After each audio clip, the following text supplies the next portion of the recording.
again to another episode of Women in Business. It's always a delight to have you. Happy New Year.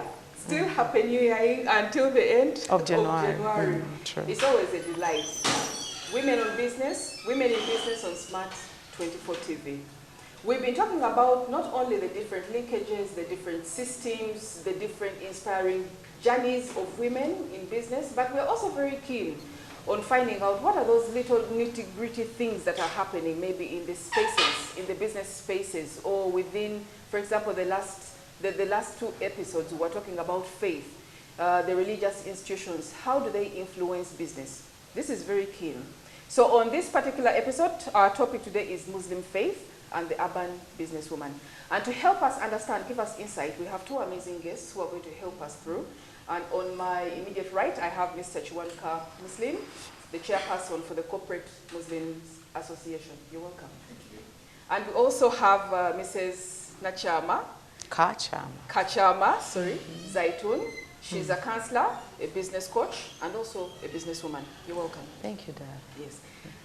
How does it work? Let's dive straight into it. How does it work? I will start off with something that happened to me. We were actually talking about the catering business with a friend who wanted to have a wedding. We were still in the planning stage. And she said, I really need a Muslim woman. I need a Muslim woman to cook for me. So I asked her why. And she said, because they cook so well. It comes naturally to them.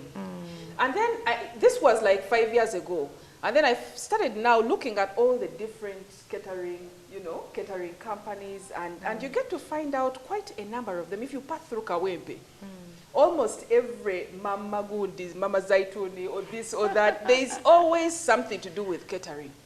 Now, we also know that there is, of course, the influences of the Arabs that came in obviously with the religion and all this. And Arabs are also known to have the business mentality, the grooming from as early as possible. What is happening in the spaces, especially in regards to the urban business? Let us start with Mr. Chwanka. What's happening that side? Thank you so much, and assalamu alaikum wa rahmatullahi wa barakatuh. I'm so excited to be here. Straight to the point, when you look at the women in the Muslim faith, naturally they're supposed to be home. And that's how our faith recommends the woman to be home for different good factors, to raise the child, the kids at home, to look after the husband and the home. But Islam does not prohibit women from working. But when you look at the factors right now which are pushing women to go and work, it's mostly because the men, I think, they are dropping their responsibilities. And you find the woman has to go out there to look for fees, to pay rent, and the husband, because he cannot afford. So remember, we have that natural training which women are supposed to be taking care of homes, and that means cooking.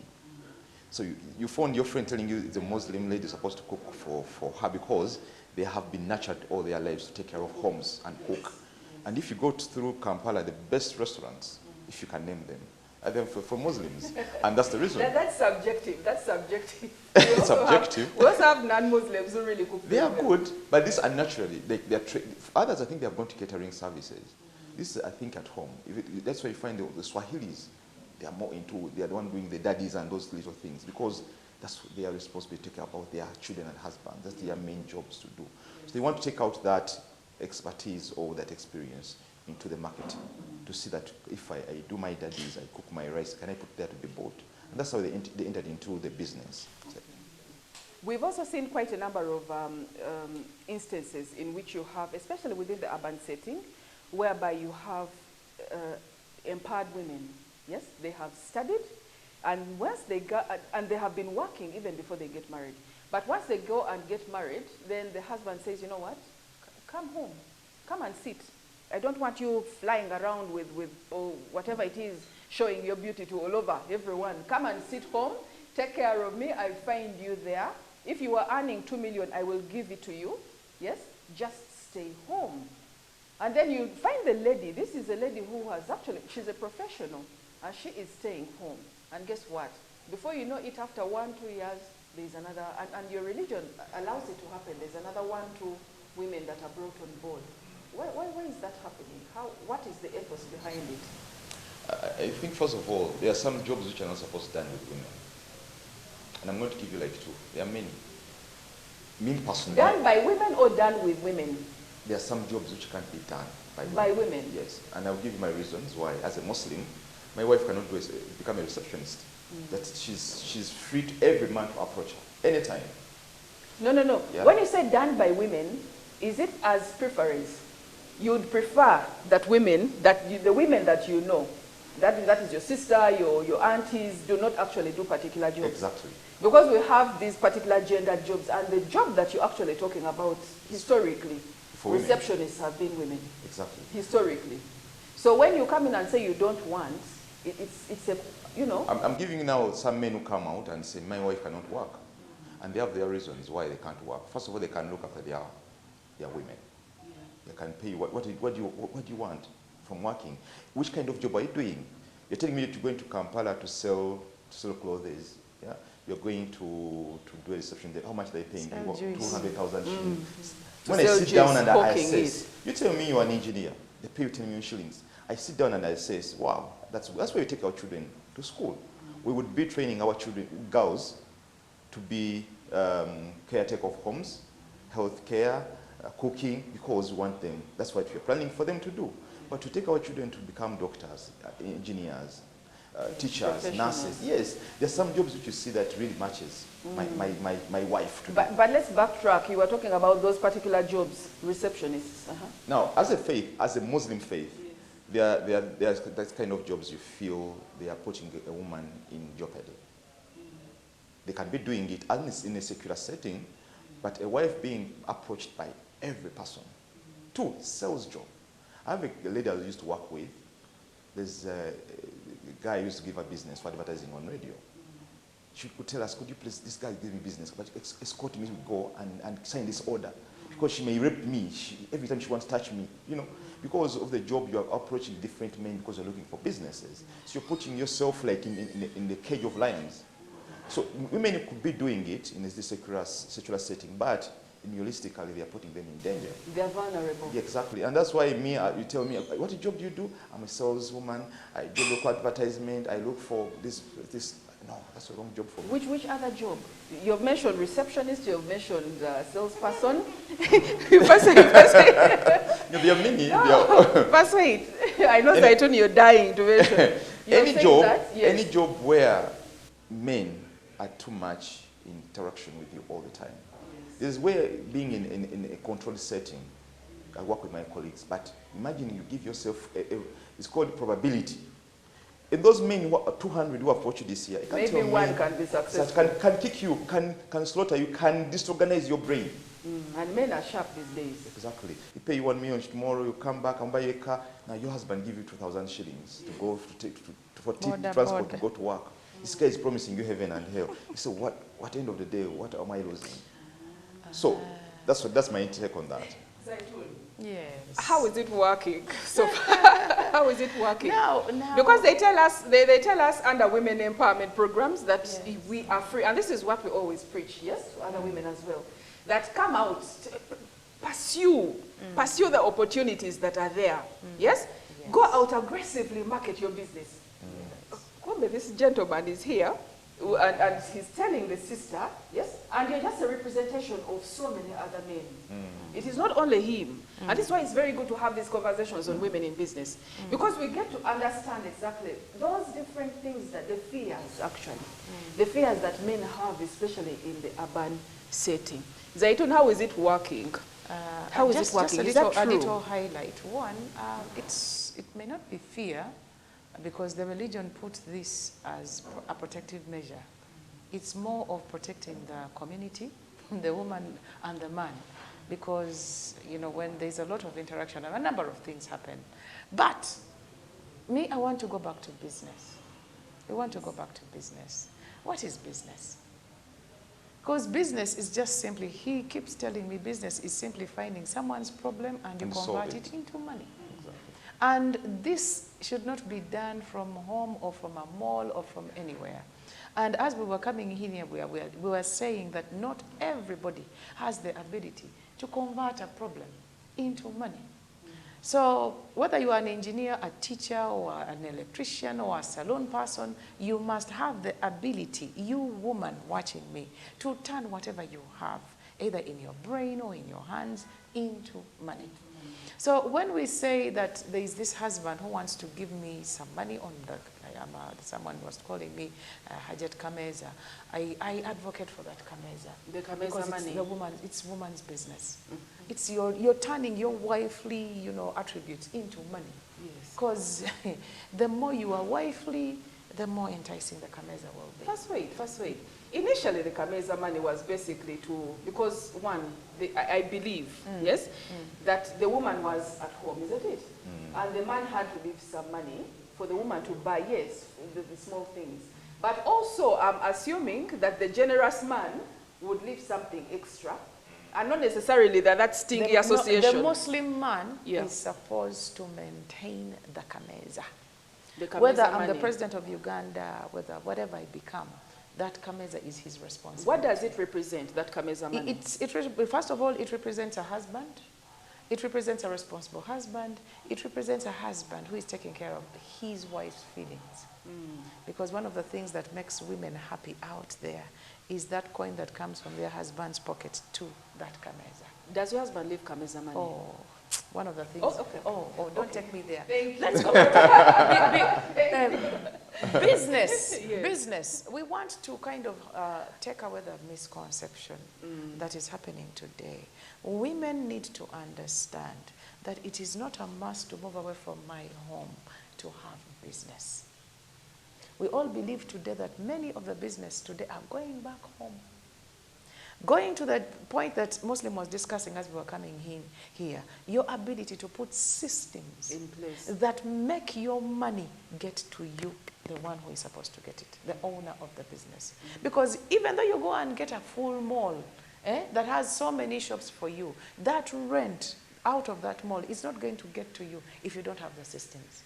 So we have so many women who are in their homes, those who have chosen to, they are doing their chicken, they are doing their farming, they are doing their flowers, they are doing their pottery, they are doing their, the fashion design from their home. From their home. And it is now even trendy today to do business with less cost. And one of the things that is... Given the lockdown. You understand? Yes, it has that increased. One of the things that today is disturbing the woman is the rent.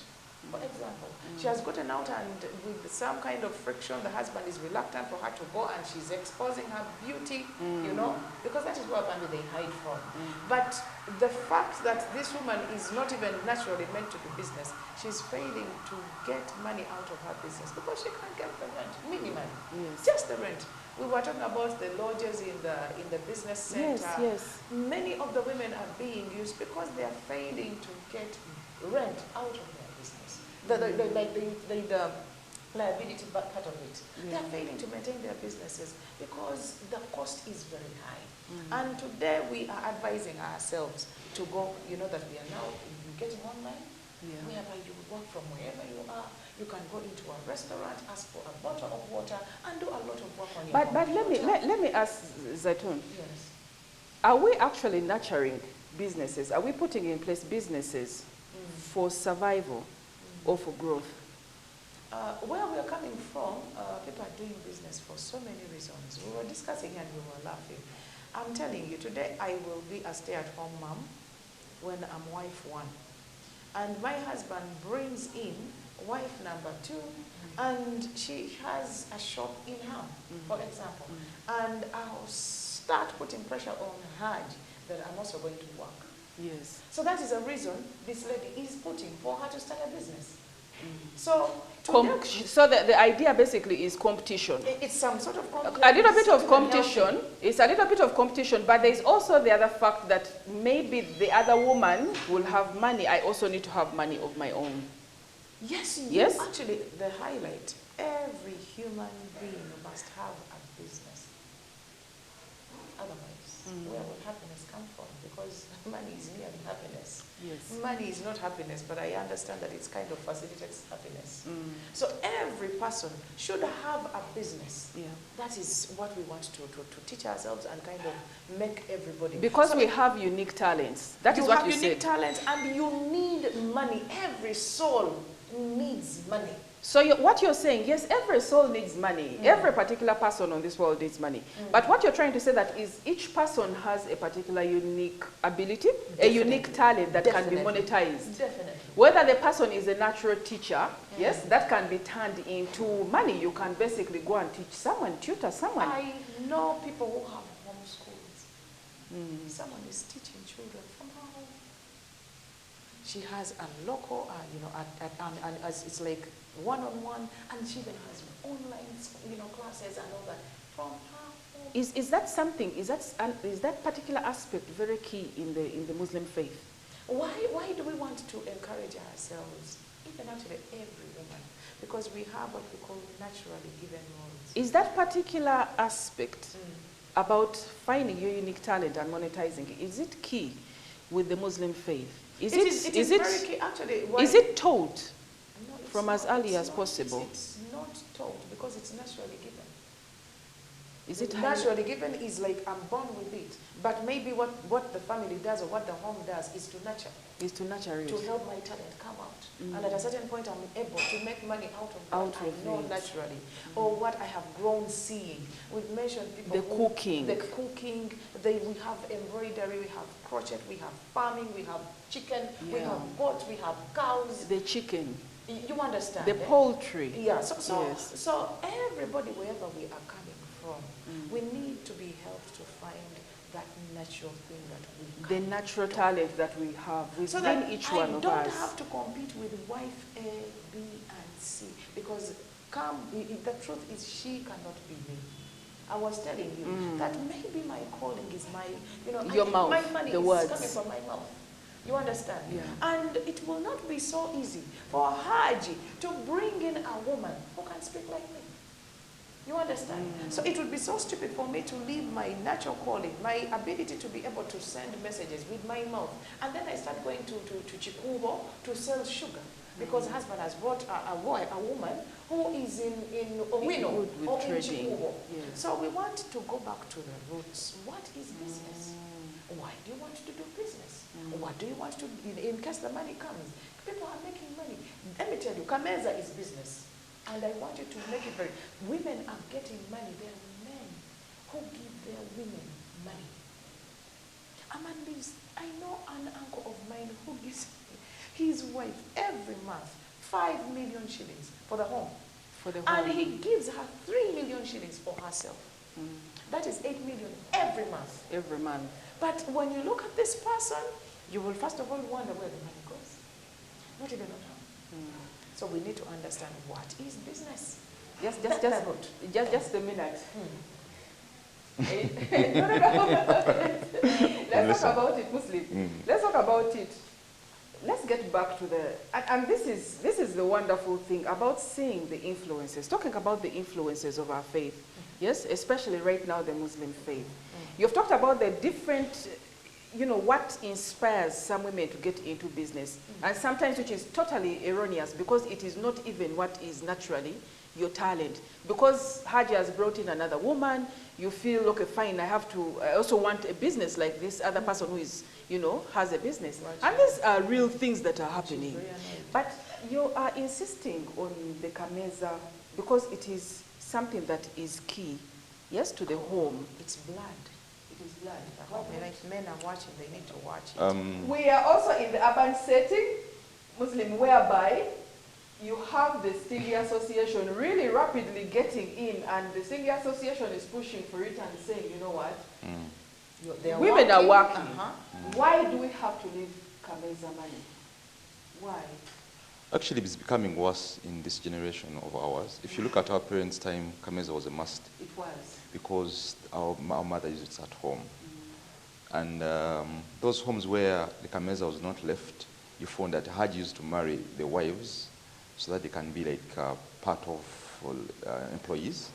Hajjat, yes, Hajjat will be in Mbale to run that shop of tires. Then he brings another Hajjat in town who will be handling the cement. They were helping him in a way of as marriage, but yes, they were helping him to run business. That's why Muslim men became so rich at that time. Now, why the Muslim men are now becoming poorer, we educate our children to start going to corporate life. When you go to corporate life, you're limited to how much you earn. That's one. Two, your creativity goes down. You can never marry more than one. Now it's not stylish these days. You have to marry one wife. Your creativity and hard work also goes down. So when you come to Kameza, our women are working. Now, you relax. She will buy sugar. She'll buy this. Why should I leave Kameza? You're paid 4 million shillings. I'm paid 2. You work in Bank of Uganda. I work in KCC. I'm paid 2 million shillings. You paid 5. Why should I leave Kameza?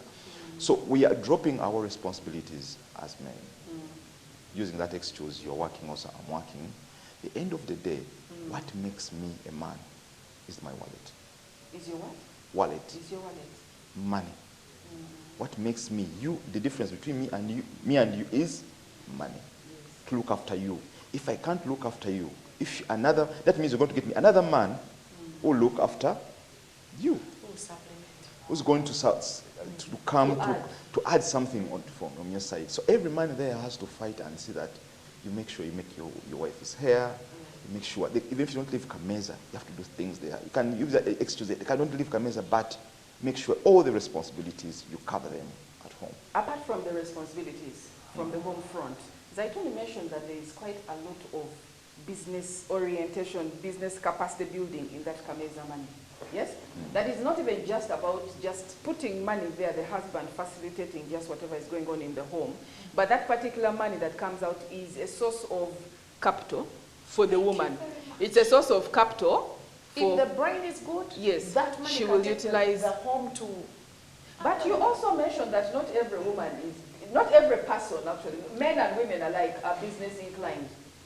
You mentioned that earlier. When you look at your fingers, they are different. You're going to talk about height now. No, not the height. They are different. No, they are yes, different I know, in size and what. different. Now, God created us with different elements, or different characters. Everything is different. There are some people who are engineered to be on the other side of being used. They are supposed to be followers. Yes, they are followers. Employees. They are those who go and face the risks. Those are businessmen and businesswomen. They can face anything, can invest their money.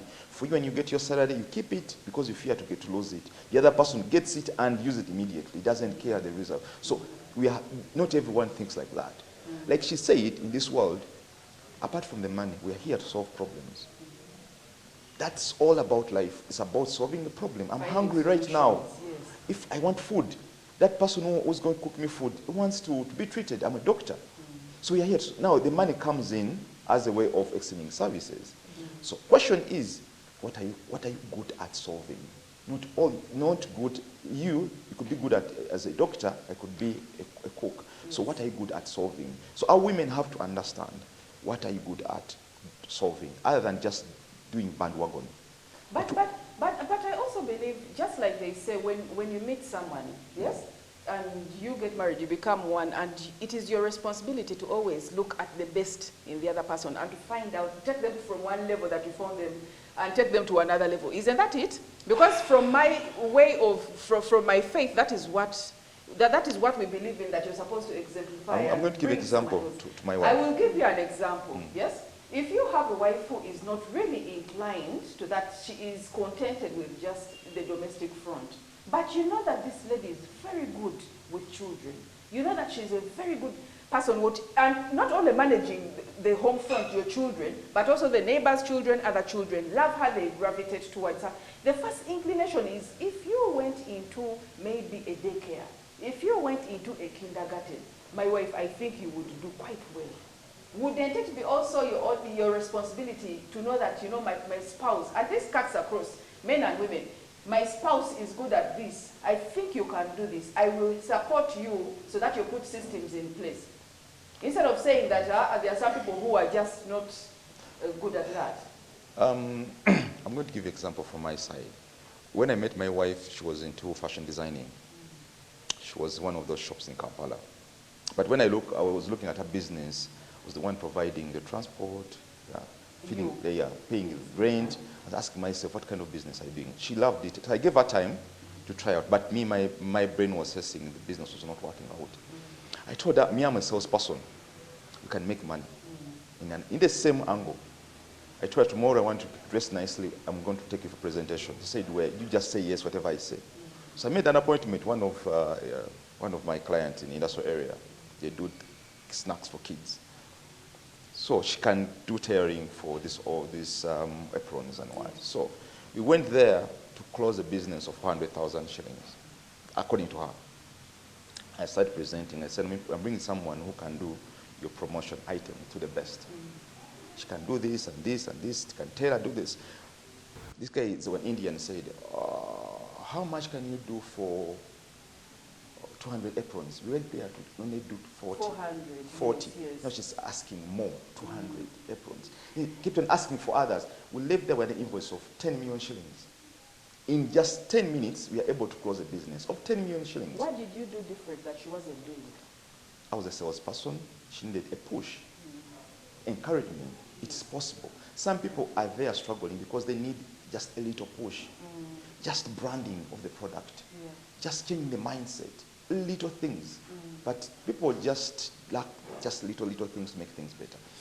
So if you have partners who are good at a good area and spot it and help us. Yes. And it helps you as a family. If you bring in 10 million shillings, it helps me.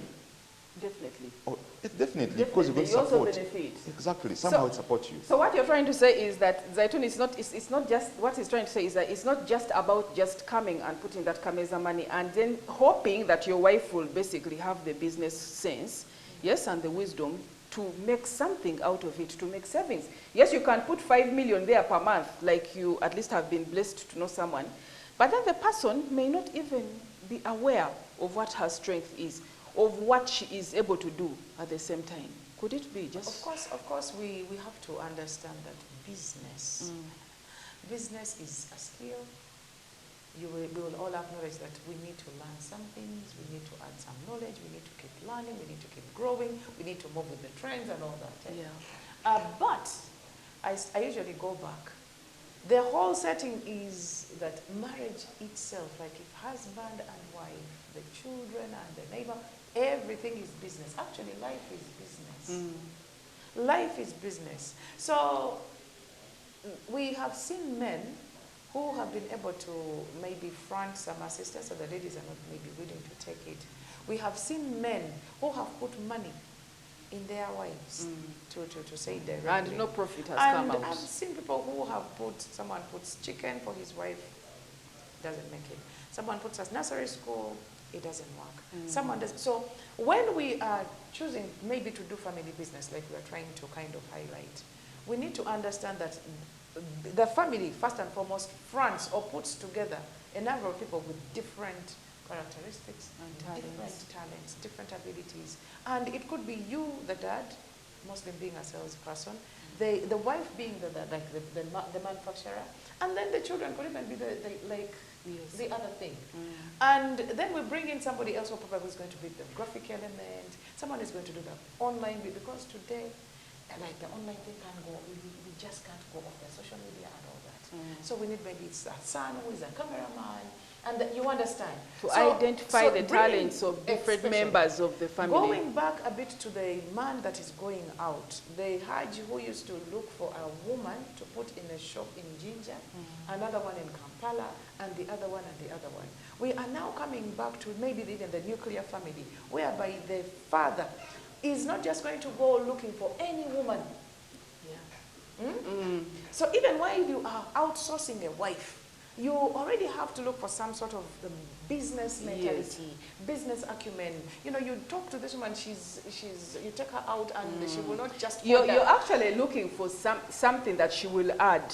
Exactly. But because this is business. This is what he was saying was happening. Yes, a wife to manage the Ginger branch, another to manage the, you know, not the other just branch. Coming to give back, because that is your natural give. You know, it's just natural to give back. You want to imagine, But what other extra thing are you going to bring into this family? Because that is business. Today, it's like Muslim, you're calling me, what business do you have?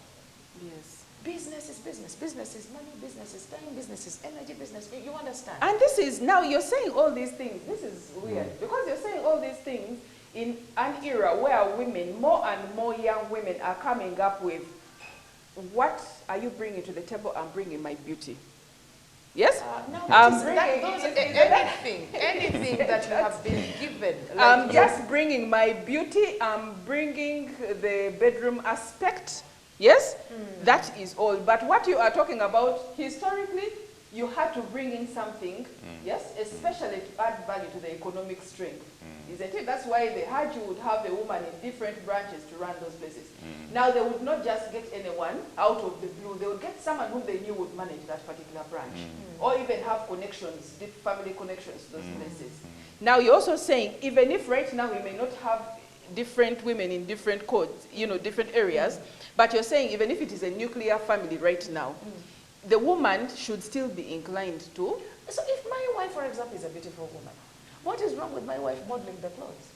If we have a clothes business, what is wrong with me? Because it is the world that we are in today. And you want to close her in a bit. We have Zari today. We want to celebrate her as a businesswoman.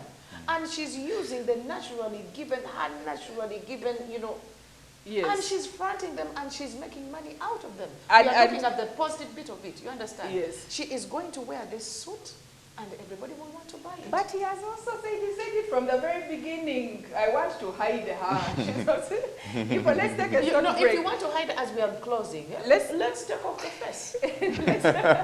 Let's take a short break and we'll be right back after this message.